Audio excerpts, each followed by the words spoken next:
What's up, sports fans? It's your man D back. Speak Your Mind Sports Talk. All right, check it out, man.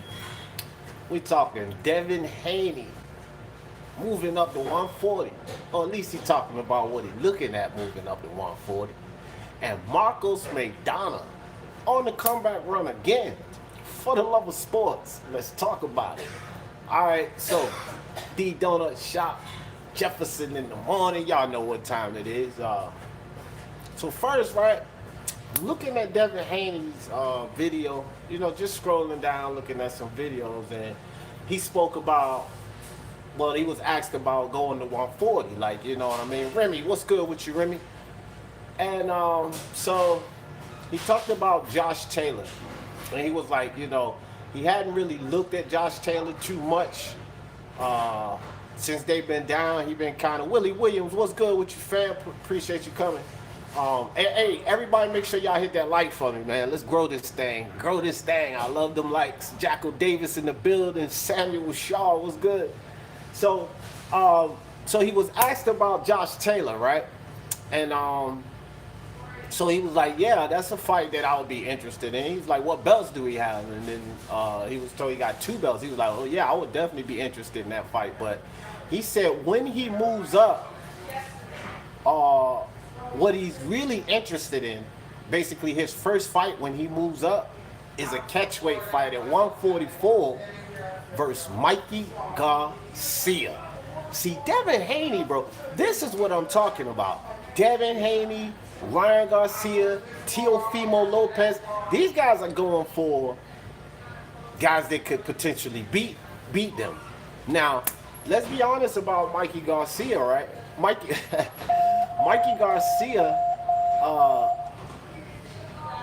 3-division champion, you know what I mean? Look, Mikey Garcia lost to Errol Spence, and Errol Spence only.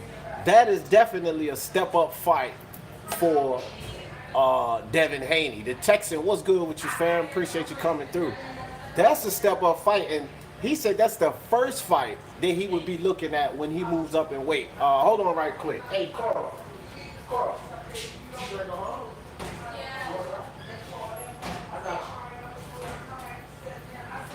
Sorry about that. So, that's what he wants. He said he's interested in Josh, which, if you look at either of those fights, that's huge, bro.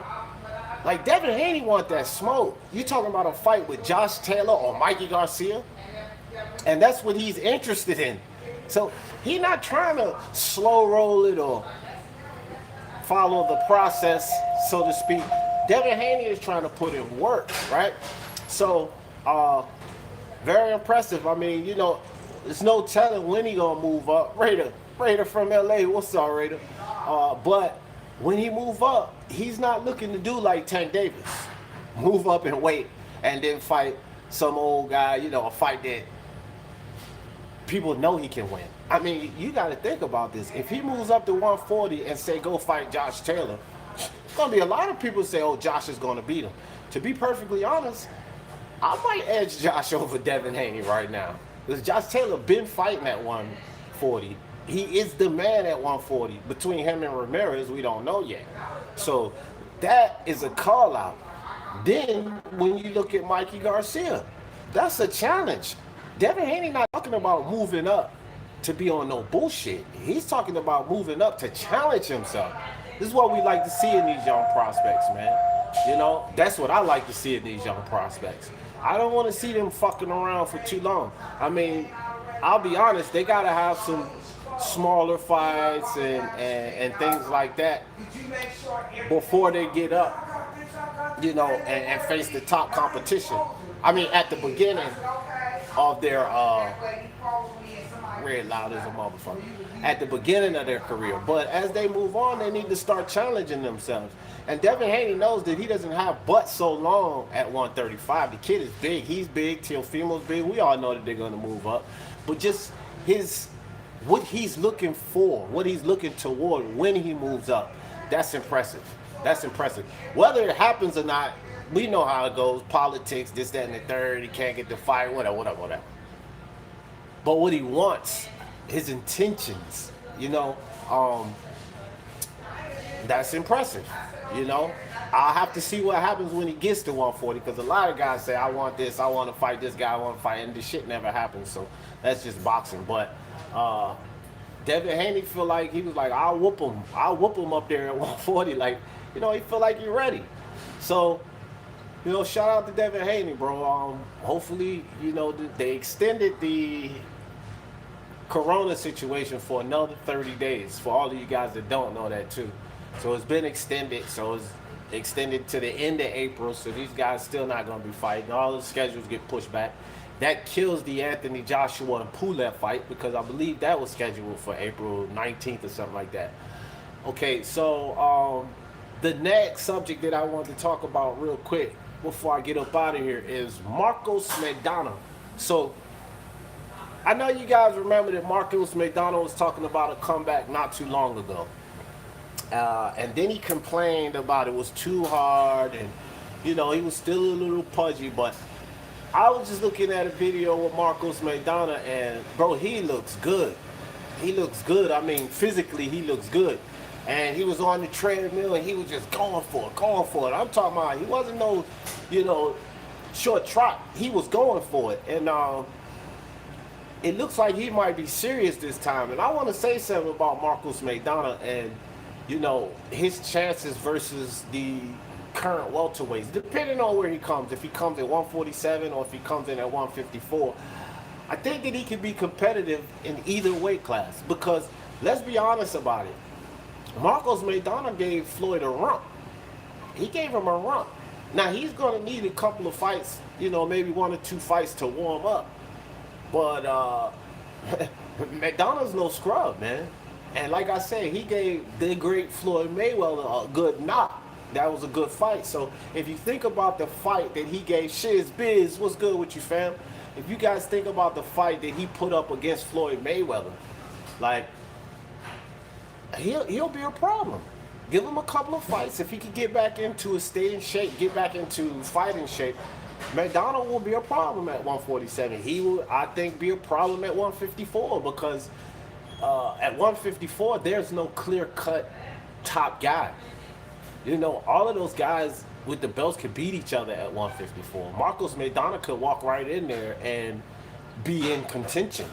I don't see any of these guys that's like this far over Marcos Maidana, at least what we know of Marcos Maidana. Like I said, he's going to need some time to adjust, of course, and, you know, maybe a fight or two to get back into the swing of things, you know, work off some of that ring rust, and because he's been off for a while. But at the same time, man, Marcos could be a problem. He could be a problem. Saludos to everyone on the chat. See, I'm on the freeway listening. Appreciate you, Raider. That's what's up, dog. So, you know, like I said, man, y'all check that video out. It's on, I think I watched it on Fight Hub or Fight Hype 1. Fight Hub or Fight Hype. It's on one, but it's got Marcos Maidana just kind of training. And like I said before, when he talked about coming back and we seen some training, you could see a difference in his desire. Like, just the video I watched, and of course it's just one clip. We didn't know what goes on behind the scenes, but just from the clip I watched, it seemed like he had extreme desire to really get this done this time. He quit on himself last time. I mean, that's basically what happens. He said it was too hard and he quit on himself last time.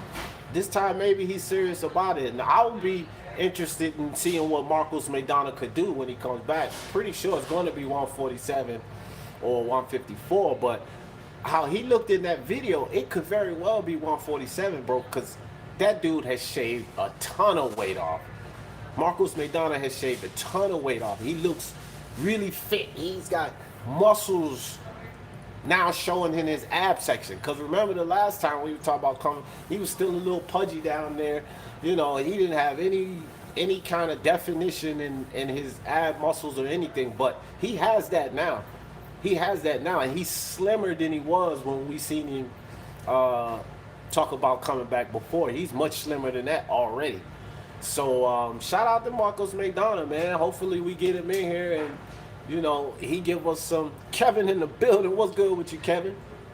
And he give us some good fights. And, you know, it's all depending on the situation with this COVID-19 when we're gonna come back. But I wouldn't mind seeing Marcos Maidana back in the game, and that's for sure.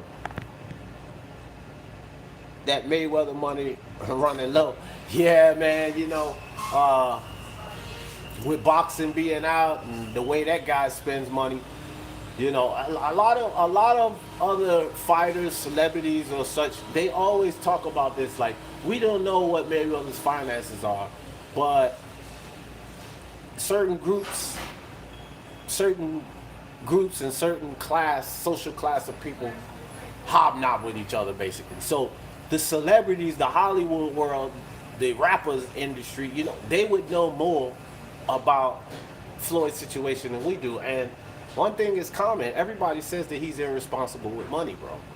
And again, just because everybody's saying that, we don't know if that's true or not. But it does appear that Mayweather money may be running low. I mean, nobody's really making money in boxing right now, because it's not like the NFL or NBA or football where they pay you out the contract. Like, these networks pay the contract out, and then you basically got to utilize the money and earn money and so forth. Almost like a business loan with these networks. They pay you an event. But in boxing, they got to have the event. The event has to happen. And if there's no event, then there ain't nobody making no money. So it's not like a lot of these other sports. Canelo is a rare breed in boxing that gets a contract. But even with Canelo, he has to get into a fight to get the next $35 million. So, yeah, Mayweather's money may be funny. Who knows? We definitely know he's always had issues spending the money up. The Texan said if Maidana would have stayed active, he would be a Duran-type fighter, pulling off wins over the... You know what? That is a good point, Texan. If he had stayed active and not quit, with the state of how the welterweight division looks now, I think that he would only really be challenged by 3 or 4 guys. And I would say Manny, Porter, Pacquiao, Spence, and Crawford. I think that he would be pretty comfortable. Maybe Danny Garcia too. Maybe Danny and you guys to give him some work. But that's 6 guys out of all of them, bro. Some of these prospects, who knows? We know Marcos Maidana got a good chance. It would be kind of interesting. Marcos Maidana come back and fight Virgil Ortiz. That would be pretty interesting. What y'all think about that, man? Remy says, I think Maidana left Floyd studied, academic, epidemic. Maidana said he want a 3rd fight with Floyd. Yeah, everybody want that money. I think Floyd would take that fight. And that fight would definitely sell, just because people hate Floyd Mayweather and they want to see him get beat up. And Marcos Maidana did a pretty good job with Floyd the last time. So I think that fight would sell. They both been on a layoff, so that kind of evens the playing field. You know what I mean? Because Floyd been off, Maidana's been off. That would be pretty good. I wouldn't pay for it, but I would watch it. You know what I mean? Because Floyd, he not doing nothing unless it's on pay-per-view. But I wouldn't buy that shit. I wouldn't even lie to you guys. But I definitely would watch it. Some fights that's on pay-per-view, I don't buy them and I don't watch them either. Like Wilder versus Ortiz. I didn't buy that fight and I didn't even watch the fight. I watched the damn playback the next day, the highlights and shit like that, and then the clips from... But I didn't watch the fight. I didn't waste time. But if Floyd and Marcos Maidana was the fight, I would... Like I said, I wouldn't pay, but I definitely will watch it. You guys know there's ways to watch it without paying. Toby Bartlett in the building. What's good, Toby? Jay, what's good, Jay? Appreciate you coming through. Y'all coming in at the ass end of it, though, because I'm getting ready to shut this thing down. Just wanted to talk about Maidana and Haney real quick, but a couple of hours or so, man, after I get out here, my son in the building, Tay Powell. What's good with you, son? I'm going to run another live, man. We're going to get it cracking today. Talk about some things. We had a great live yesterday, man. We talked about Terrence Crawford, Tank Davis. Who else? It was Crawford, Davis, and I'm not sure, someone else, bro. But it was fire, bro. Get This Smoke came on there, got everybody excited, man. I love it, bro. Sometimes Smoke, I got to keep him silent, but Smoke a good dude, man. He definitely comes in there and get those lives exciting. But hey guys, I appreciate all y'all coming through, man. I just wanted to talk about Devin real quick and his ambition concerning moving up, which, you know, looking pretty good, dog. And then, of course, Marcos Maidana come back, and I hope Marcos Maidana doesn't give up this time, because, tell you the truth, guys, I wouldn't mind seeing him back. I wouldn't mind seeing him back at 147 or 154. I think that he would be competitive in either weight class after a couple of fights. Or if he just comes back and him and Floyd just make a third fight coming back, that wouldn't be bad either. But thanks for coming to D Donut Shop in the morning. You know what I mean? But hey guys, couple of hours or so, we're gonna go live, kick it. Y'all know how I always in this thing. For the love of sports, let's talk about it. Peace. Hit that like.